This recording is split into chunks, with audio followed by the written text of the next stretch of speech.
Bonjour, bienvenue sur Comment fait-on, heureux de vous retrouver pour une nouvelle recette. Alors là, c'est plutôt un tuto qu'une recette, bien qu'il y a quand même des ingrédients. Je vais vous expliquer comment faire un miroir à la framboise. Vous allez voir, en général, on se sert du miroir à la framboise quand on fait un bavarois à la framboise.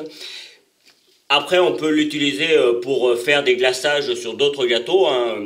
C'est suivant les idées que vous avez. Et vous allez voir, c'est vraiment très simple à faire. Dans un premier temps, j'ai mis 500 grammes de framboises. Alors moi, elles sont petites parce que c'est des framboises de mon jardin que j'ai récoltées tout l'été.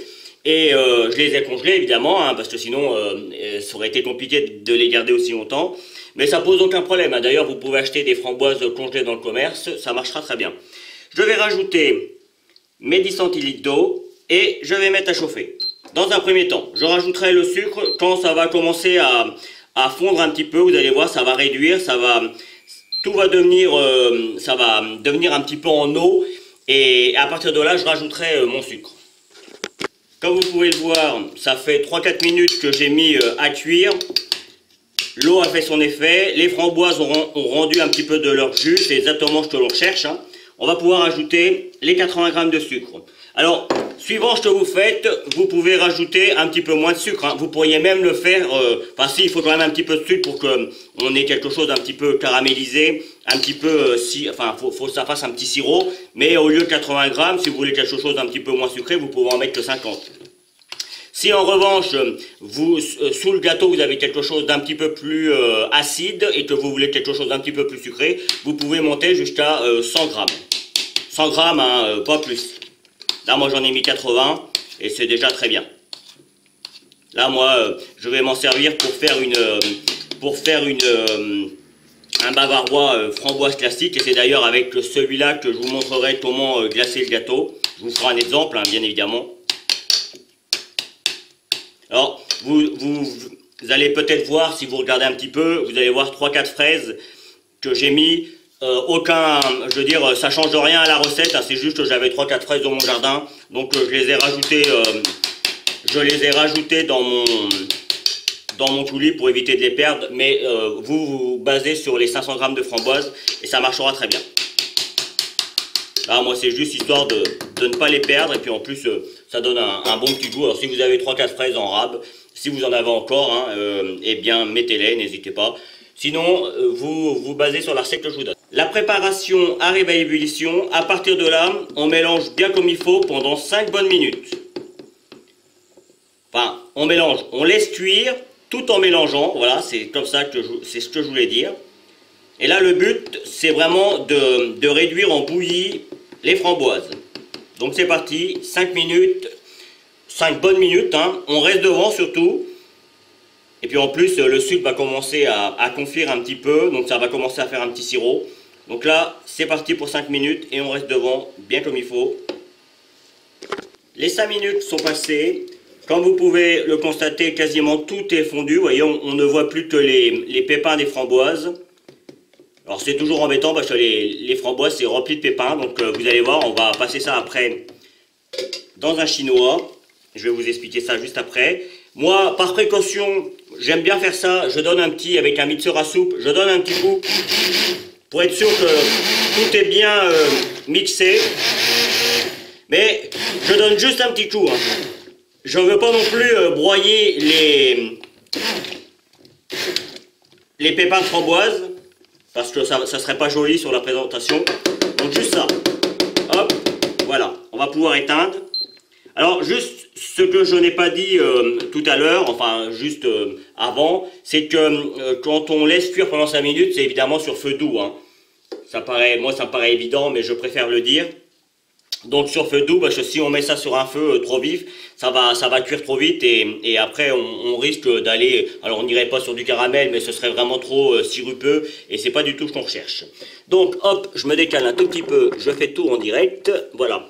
Le chinois, c'est juste un appareil de cuisine, hein, ou de pâtisserie que l'on utilise, hein. En fait, c'est juste parce que ça ressemble à un chapeau chinois, c'est juste ça. Enfin, j'imagine que c'est pour ça qu'on appelait ça un chinois. Et on va passer l'ensemble de la préparation dedans, de façon à obtenir juste le jus. Alors, je vous montre. Hop, voyez, ça vient couler comme ça. et puis après, on mélange un petit peu, et vous voyez, le jus sort. C'est pas plus compliqué que ça demande un petit peu de temps évidemment, mais c'est essentiel pour avoir un joli miroir. À vous de jouer. Après avoir passé au chinois, toute ma préparation, on obtient ce que l'on appelle un coulis. Hein. Si là, si vous aviez besoin d'un coulis pour mettre sur vos gâteaux, tout ça, eh bien, l'étape est faite. Vous avez un coulis de framboise. Et là, ce serait top. Nous, c'est pas un coulis qu'on veut, c'est bien un miroir. Donc, pour faire un miroir, il faut que ça prenne, il faut que ça gélifie. Donc, pour cela, hop, je vais vous expliquer juste deux, trois petites choses après. Mais pour cela, on met dans de l'eau bien froide les 4 feuilles de gélatine. Vous voyez, hop, mes feuilles de gélatine sont là. En fait, c'est juste pour les détendre. Alors, juste pour info, les gants, hein, c'est pas habituel. Vous n'avez pas trop l'habitude de me voir avec des gants, que j'en porte de plus en plus.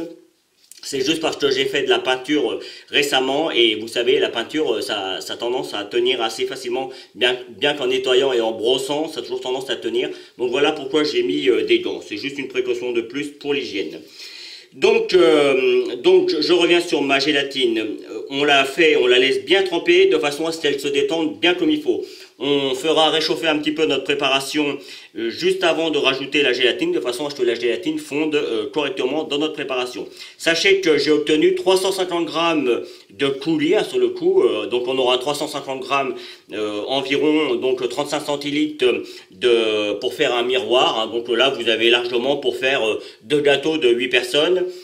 Et voilà ce que j'ai obtenu. Alors vous allez dire, oui, on a mis 500 grammes, plus le sucre, tout ça. Ben oui, mais il y a beaucoup de pertes, vous voyez. Là, c'est tous les pépins que l'on trouve avec les framboises. Hein. Alors là, moi, c'est des framboises de mon jardin, donc elles sont probablement plus riches en pépins que celles qu'on achète dans le commerce. Mais il faut le prendre en compte. Donc voilà, ça, c'était dit. Maintenant, le temps que la gélatine ramollisse bien comme il faut, je vais vous expliquer 2-3 choses également.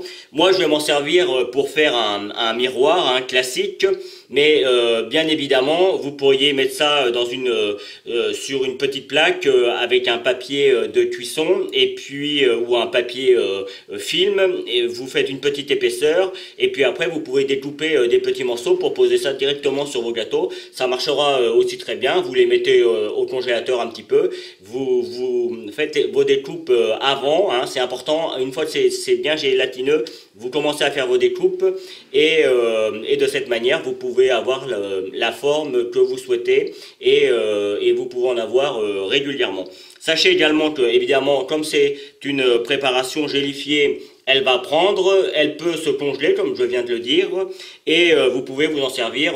Il suffit de remettre ça dans la casserole si vous en avez besoin. Vous l'amenez juste de façon à ce que ce soit bien fondu. Alors attention aussi, on ne met jamais une préparation chaude sur un gâteau qui lui est froid. Il faut que quand on pose ça sur le gâteau, quand on pose le miroir sur le gâteau, il faut que la préparation soit entre 35 et 40 degrés, pas plus. Et de préférence, il faut que le gâteau soit bien froid, voire congelé. Pour une mousse, par exemple, c'est pas un problème, ça se congèle très bien. Mais pour d'autres gâteaux, il faut au minimum que ce soit bien froid, c'est important. Donc là, je vais encore attendre 2-3 minutes que ma gélatine ramollisse bien. Là, elle est quasiment prête. Je vais rallumer mon petit coulis et puis je vous montre, mais vous allez voir, ça va prendre 2 minutes. Voilà, je viens de remettre à chauffer mon coulis. Juste aussi, je ne sais pas si on voit bien, là, on a une superbe couleur, hein, voyez. On a vraiment la couleur framboise, hein. C'est magnifique, ça sur un gâteau, c'est vraiment superbe. Alors, après, encore une fois, si vous le voulez un petit peu plus foncé ou un petit peu moins foncé, il vous suffit, pour moins foncé, vous rajoutez un petit peu plus de fraises, par exemple. Et si vous le voulez un petit peu plus foncé, vous rajoutez des mûres que vous trouvez dans un champ que vous achetez. Ou alors du cassis aussi, ça marche très bien. Et vous allez avoir quelque chose d'un petit peu plus foncé. Vous en mettez pas beaucoup, vous en mettez une vingtaine de grammes, hein, pour chaque. Pour les fraises un petit peu plus parce que il faut quand même pas mal de fraises pour ramener une couleur un petit peu plus douce. Hop, ma préparation arrive à ébullition. Je reprends ma gélatine dans les mains et surtout, là ce que je fais c'est vraiment important. Je vais juste pousser ça parce que sinon ça va être trop chaud. Je l'ai dit, hein, il faut que ça soit à température ambiante, mais ça sert à rien que ce soit trop chaud. Donc, il faut bien appuyer pour bien essorer la gélatine. C'est vraiment, vraiment très important. Alors, évidemment, moi, je prends, pardon pour le camion, moi, je prends de la gélatine animale, mais vous pouvez aussi prendre de l'agar-agar. Attention, c'est pas tout à fait les mêmes proportions. Donc en général c'est marqué hein, combien il faut d'agar-agar comparé à une feuille de gélatine classique. Et l'agar-agar, vous savez, c'est fait à base d'algues. Donc c'est bien pour tous ceux qui ne veulent pas utiliser de produits à base de viande, ce que je comprends et que j'accepte. Moi je suis pas encore dans cette optique-là. En tout cas, je fais attention, je respecte pas mal de choses, mais j'utilise encore des produits à base de viande. Et là, il suffit juste de bien mélanger, de façon à ce qu'on soit sûr que la gélatine soit bien dissoute. Et voilà, c'est terminé. Le miroir est quasiment prêt à être utilisé. Maintenant, il suffit juste d'attendre qu'il refroidisse à 35-40 degrés, comme je vous l'ai dit, et on pourra le mettre sur un gâteau. Je vous montrerai juste quand je vais poser ça sur un gâteau. Il faut que j'en fasse, donc du coup, j'en profiterai. Et puis le résultat que l'on obtient quand on a posé ça sur un gâteau. Voilà.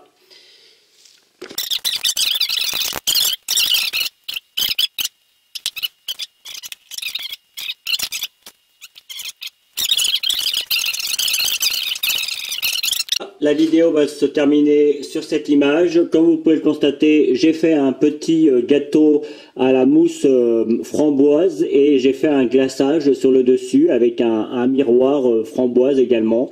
Donc voilà ce que ça donne une fois que c'est gélifié. C'est joli sur un gâteau. Alors là, moi j'ai pas mis de décor, mais j'aurais pu rajouter quelques petits traits de chocolat par exemple. Ça va très bien avec le rouge foncé de la framboise. Et en plus c'est très bon, donc les deux vont très bien ensemble. Voilà, à bientôt sur Comment fait-on. Vous pouvez maintenant vous abonner à ma chaîne YouTube en cliquant ici. N'oubliez pas la petite cloche pour les notifications pour recevoir toutes mes vidéos. Vous pouvez aller sur mon site www.commentfaiton.com où vous retrouverez l'ensemble de mes recettes. C'est ici et je vous donne deux autres recettes, soit qui correspondent à la recette que je viens de vous donner, soit qui est utile pour la recette que je viens de vous donner. À bientôt sur Comment fait-on.